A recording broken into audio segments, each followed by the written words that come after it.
Bonjour, bonjour. Je voulais profiter de la période des fêtes de fin d'année pour vous parler de l'importance de l'écoute. Ça me semblait tout à fait à propos. Donc, la prise de parole, c'est un échange. Il y a quelqu'un qui parle et il y a quelqu'un qui écoute. Puis ça peut changer ensuite.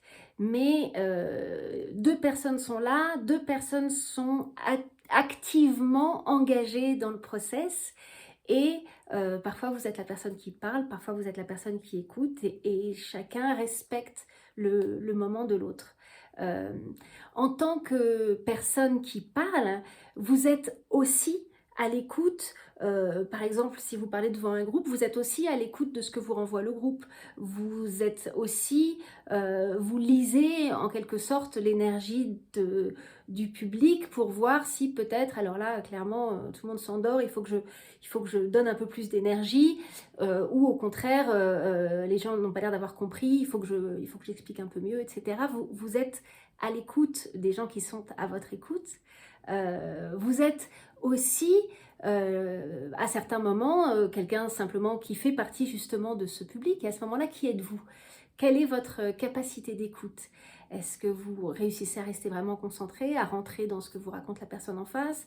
Est-ce que vous êtes peut-être plus concentré quand il y a des images que quand il n'y en a pas? Et comme à chaque fois que vous vous observez, peu importe la réponse, il n'y a pas de bonne réponse ou de mauvaise réponse, vous êtes simplement en train d'en apprendre un petit peu plus sur vous et peut-être aussi d'en apprendre un petit peu plus sur les mille et une façons d'écouter et donc de parler. Donc c'est utile, donc allez-y, plongez dans cette découverte-là. Une autre chose aussi importante, c'est l'écoute lorsqu'on est un groupe à parler, lorsqu'on est en réunion.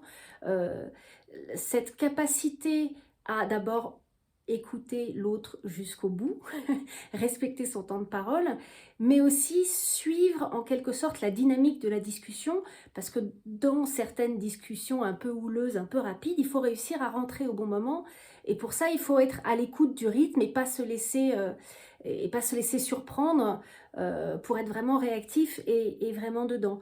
Et de nouveau, toujours dans le respect de cet échange.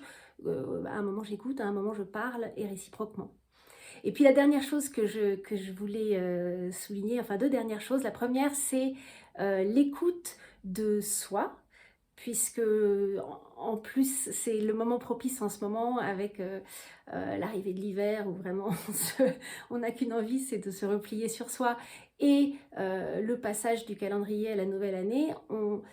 C'est un bon moment d'aller à l'écoute de soi, de vraiment prendre en compte ce qui s'est passé dans l'année précédente pour peut-être pouvoir poser des intentions utiles pour l'année à venir.